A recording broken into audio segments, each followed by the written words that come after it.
ProSim. My name is Callum and welcome to the FS Elite Theatre. If you've joined us for other seminars, hello again. If you're brand new, then welcome to the stage. Just a few very quick housekeeping and safety reminders. If you haven't already been in here, we do have exits at the top of the stairs, and we also have 2 exits down at the bottom as well. We're going to take you through a presentation and then we'll have a bit of time as well for a Q&A, so please do save any questions until the end. But please, in the meantime, please put your hands together from Hannah from ProSim. Thank you everyone. Thank you, Colin, for the introduction, and thank you everyone for being here, for attending the event, but also listening to our update here. Thank you also for Niels and his team for taking over this organization and doing a really good job. What I always like to know is how many of you are already ProSim users? Okay, that's great. I would say almost half of you guys, so thank you for that, and still a lot to win. It's great seeing you all again. It's new people, new faces, but also people that we have known for over 10 years, and it feels like coming home, basically.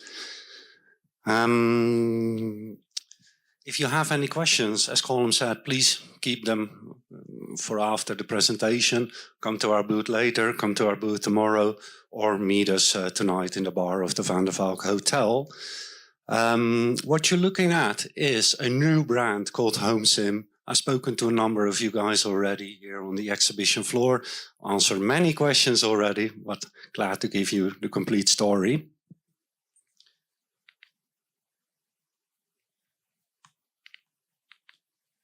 Yes, here we go. Why HomeSim? Let me start by giving you a little overview of the history of ProSim. It was in 26 that I joined an IT company in Delft. And there was a brilliant guy working there too. Like midday, he would always walk up to us and say, yeah, my work's done. I may want to go home. Is that okay? I would ask him, what are you going to do at home? And why would you do that? And he would say, I'm working on my airplane. I said, airplane, you silly boy, get back to work. But then a few years later, it was around 2009, he said, now you have to come and look at what I do. So I went to his place. I got to see a simulator. To be honest, I never had seen an airplane cockpit. So that was all new for me. It looked kind of outdated, to be honest. But he said, this is what I make. I make the software that is sitting in here. I'm sort of fed up with what I now do. And this is where I make something that people truly appreciate. He said, you have to help me make a business out of it. I promise you, you never need to worry about technology as long as I don't need to worry about running a business, talking to the tax department, those kind of things. So that is how we started. First with the 737 only, which we started licensing in 2012. We were just still a small team, just with the 3 of us, or later 4. Then in 2017, we added the A320. And these were in times where we were just focusing on home cockpit building. We weren't really looking farther. I didn't realize that there was a different market. But then interest started to show from commercial shops where people can take entertainment flights, fly an hour for $100, get the pilot experience. Later on, we were also seeing more and more at interest actually from the training market, from the professionals. But we were progressing. We were releasing ProSim A320. That was also the year where we did our first certified simulator by the authorities. And later on in 2020, we released the B388M, which is a MAX representative. That was ProSim until then. If we look at the company today, we have grown quite a bit. We're 24 people now. We primarily focus on pilot training on the professional industry. We still have the same aircraft types, so the 737NG, B38M, A320ceo and neo. We deliver that software for the fixed-base training devices. We have made a virtual instructor, a student pilot which is down in a cockpit with augmented reality goggles on, and on the side get instructions about the next procedures to follow. We track that information, we do eye tracking. We have AI processing that information and then come up with a sort of dynamic syllabus for the pilot students. We have FMS trainers. We have software for maintenance personnel to train. There's more I wanted to say about that. Yeah, so the focus has been professional. We also realized that we, while going into professional, kind of neglected, not on purpose, the home cockpit builders. We have been coming here. Actually, it's an anniversary we now have. We have been coming here for over 10 years, every year since 2012. But it was hard for us to keep contact with both groups from one brand name. Whenever we would send out a newsletter, it was either irrelevant for the home users or it was irrelevant for the professionals. If we would think of nice functionality that would be nice for the home users, like an EFB, then it would not be relevant for the professionals. So it would be sort of sitting in the way there. And that is why we have decided to introduce HomeSim. So HomeSim is ProSim's renewed focus on home cockpit builders. The most obvious thing that we changed is the website. Yesterday, we have taken down the old website, ProSimAR.com, which would focus on both customers groups. In return, we now have HomeSim.Aero, which only focuses on the home users, the non-commercial licenses for private home use. And in addition, we have another website for the professionals under ProSim.Aero. So what is HomeSim? As said, it is the same company, different brand name. It is also the same people. The team is growing. Our development capacity and support capacity is expanding. And we have a renewed focus on home cockpit building. So what we want to do different is put more focus on the community. We will be more active in our own forum. We have Jeroen joining our team, who will be managing social media more actively. We want to focus more on user projects, people that have been building their cockpit for 5 or 10 years and would like to speak about it. Talk to Jeroen. He does an interview, either remote or he will visit you. He's flying all around Europe and can come visit you and describe your case. So ProSim software, HomeSim will deliver a version of the ProSim software that is tailored for home use. It is still the same ProSim software. We will also be calling it ProSim software, but over the next couple of months something will change. And that is for new licensees only. The existing customers will keep exactly the same functionality as they have now. For new licensees, at some point we will be introducing a change, removing some functionality that is really directed for training. And that, for instance, is lowering the number of malfunctions that is present in the software.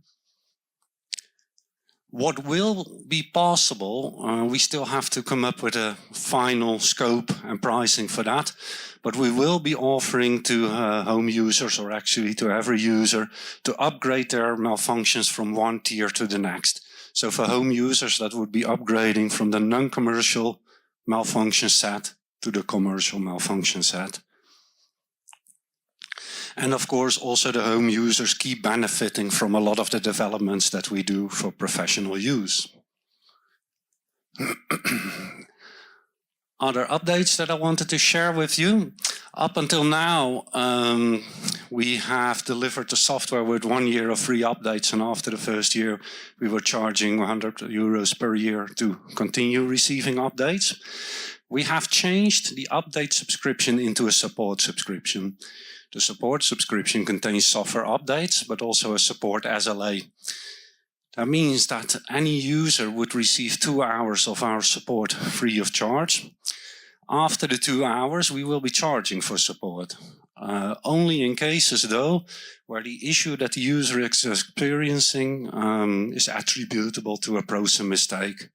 So for any problems that we cause, we don't charge. If we need to help you longer time setting up your device, etc., then we would charge, but only with prior consent.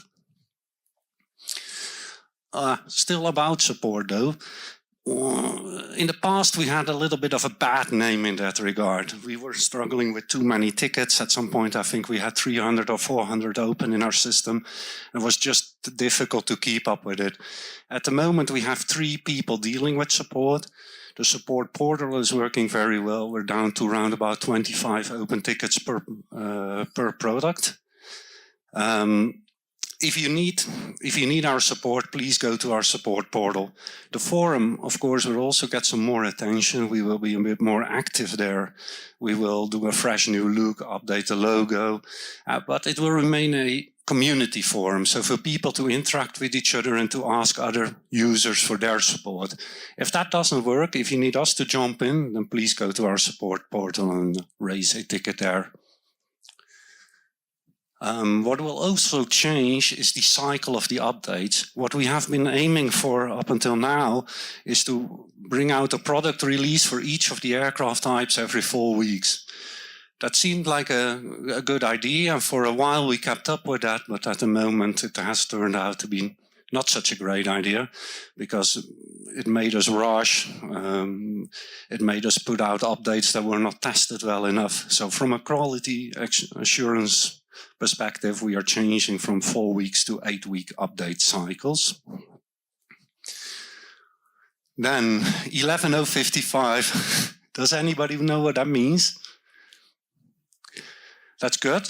Actually, it is an error by our activation server. When you use ProSim once in a while, your software needs to talk to our servers in order to remain active. The current system is causing a bit of problems to us, and one of the very well-known errors there is 11.055, which is also very hard to resolve. It is a networking problem on our side. I'm glad we can tell you that we are changing our activation server, getting it all more under our own control, and then those kind of problems should be just in the past. Also a big improvement. Up until now, we have hosted and managed our webshop ourselves. What we are now doing is transitioning it to a merchant of record, which basically means it's an external company just acting as a reseller.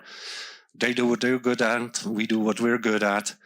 Also in the past years, we have been having some difficulties with the billing of recurring support subscriptions.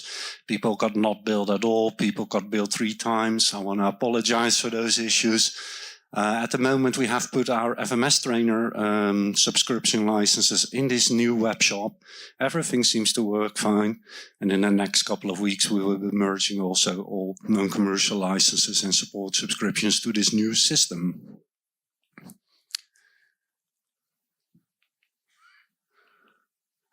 Pricing, always very important, hot topic, but I'm glad to tell you that for the 5th year in a row, we're not changing the pricing of the user licenses. A home user license remains at 1,500 euros ex VAT. On the support side, we are making a little change. The support subscription goes from 100 per year to 120 per year, so that should be quite overseeable. Recent software developments. After this talk, I will be answering your questions. If you have any in-depth questions about functionality, then I will appoint one of my colleagues here who can tell you a little bit more about that. We have added ATIS, D-ATIS and voice ATIS. We have released a new version of the ProSim audio module. The previous module was sort of limited. If you had multi-channel audio in your simulator, then you needed to run multiple instances of ProSim audio. This new version just makes everything easier. Multiple channels on one system, management of mono and stereo, etc. In that new ProSim audio, we have also added new sounds. That has been a past complaint from many of you. New sounds, cockpit environment. We have a config file manager that also resolves some problems. Up until now, the config files per module were saved within that module location, and they, of course, would sometimes get corrupted. Now it is possible to make backups of your config file. It's saved in a different directory, so if you mess with ProSim, you will not lose your config files. You can make a backup and then start experimenting with your configuration and just roll back to your original config. What also sometimes happens, because we're working with Windows computers with a lot of USB assignments, is that Windows would forget or drop the USB COM port assignments. Well, with this new functionality, it is easy to map your current configurations to the new COM ports without having to go through all kinds of reconfiguration. The visual models for all aircraft types, we keep improving them. That is really a constant, almost full-time job for the 4 aircraft types for both prepared and MSFS. So we keep improving them and providing liveries with them. For the 737, some highlights are improved yaw damper and the overhauled electric and hydraulic systems. On the A320 side, Marty did a big job with the whole fly-by-wire rewrite.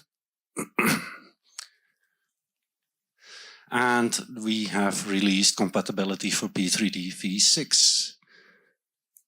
We have created drivers for the new FDS Ethernet components for the CP Flight A320, which is new, and also new for the upcoming Scalarki 737 NG and MAX components.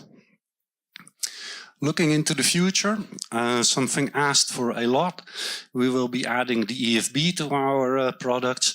The consumer version will be a bit nicer than there with Candy functionality than the professional version will be. For the 737, we plan to rework the engine model and the autopilot systems. When it becomes available, and sometimes that's a little bit difficult to predict, it's also difficult to predict how much work it is going to be, but we are compatible with 2020 and we aim to also do that for 24.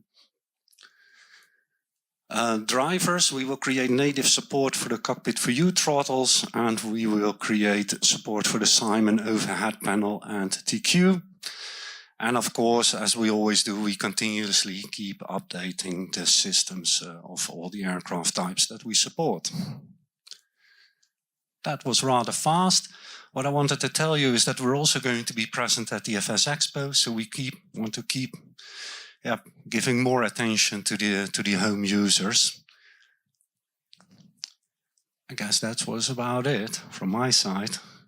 Any questions from the audience? Either everything's clear or maybe not. Yes, please, here in front. Where is our company located? That's a good one. I forgot to address that. So our head office is in Delft, here in the Netherlands. We have 24 people. They're spread out across the globe. We have an office in Costa Rica, one in Portugal, and one in Nanjing in China.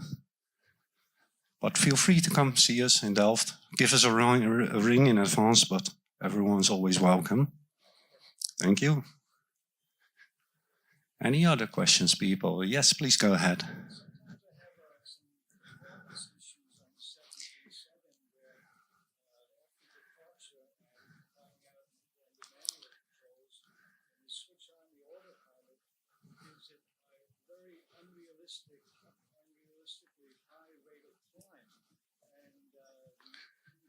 Regardless of the cost index which is put in, or if you select a is that an issue you have been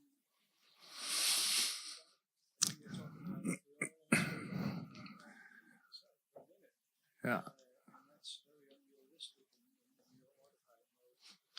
Okay, thank you for that question. It is about performance, not so much system performance, but aircraft performance, a little bit beyond my own knowledge.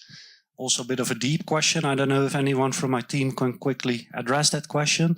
And otherwise, I would ask you to... Right now, you can go to the booth.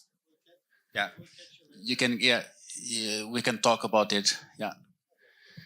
Yeah, so as Humberto says, please head to the booth. There we have the smarter than me people that can hopefully resolve your problem. Yes, please, go ahead.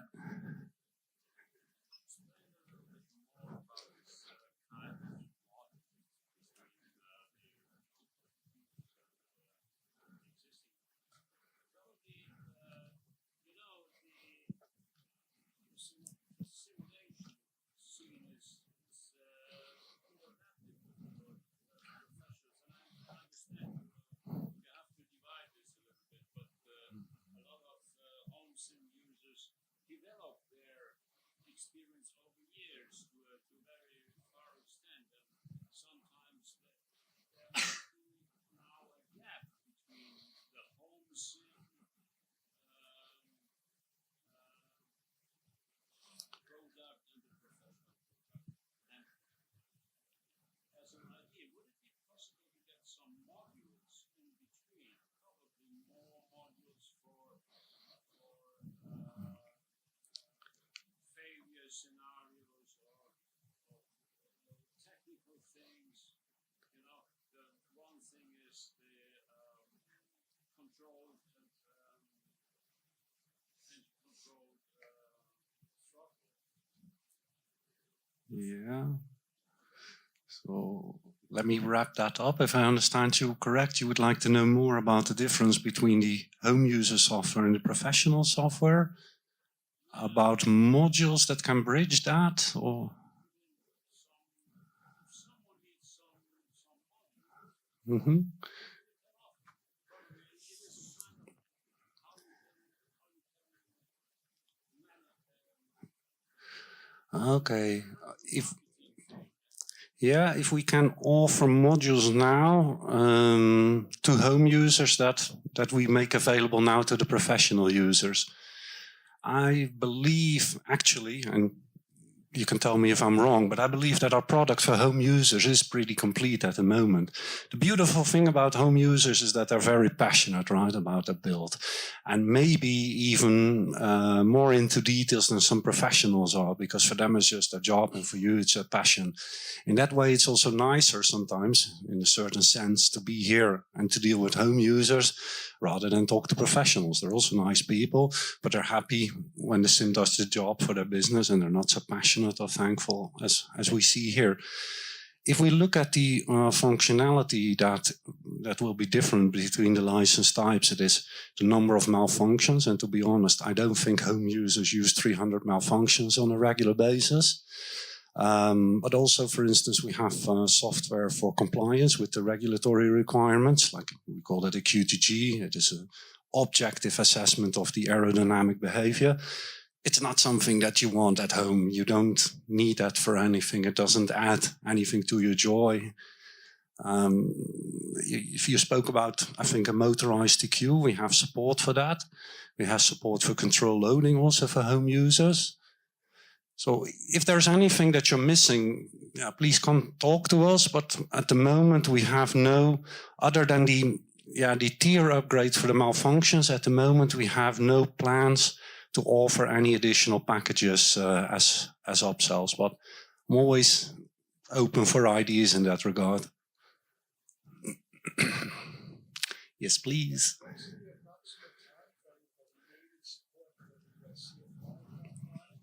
The approximate lead time for integration of the native drivers for the cockpit view throttles. I'm looking at my colleague Humberto right in front of me. What is your estimate, please?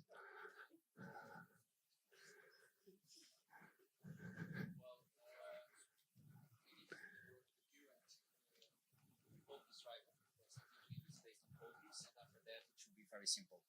But the main problem is to work the current POCUS driver.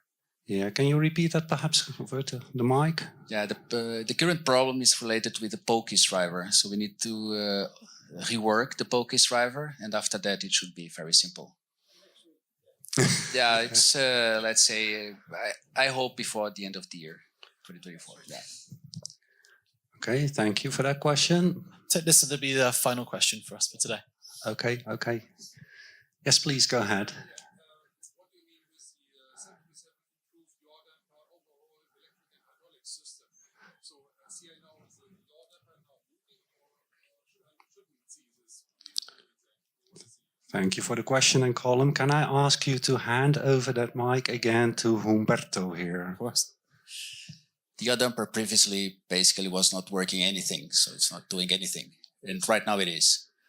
So the logic is correct. So we can see the indicator will move now, and we have the dampening working. Yeah, and the electrical was completely overhauled. So new elements, the tie breakers were now implemented as elements for the professionals. So we added additional failures for the breakers. Same for hydraulics. Hydraulics were static system, and now it's dynamic, so we can see the quantity changing if you lower the gear, upper the gear. Before it was static, so the quantity was not changing in in the tanks. Now we can see the quantity changing. So yeah, these kind of improvements. Yeah, great. Thank you, Humberto. That was the last question. The last question here on stage. Please come and see us, have fun with us, hang with us. See us at the FS Expo and contact us anytime. Thank you very much.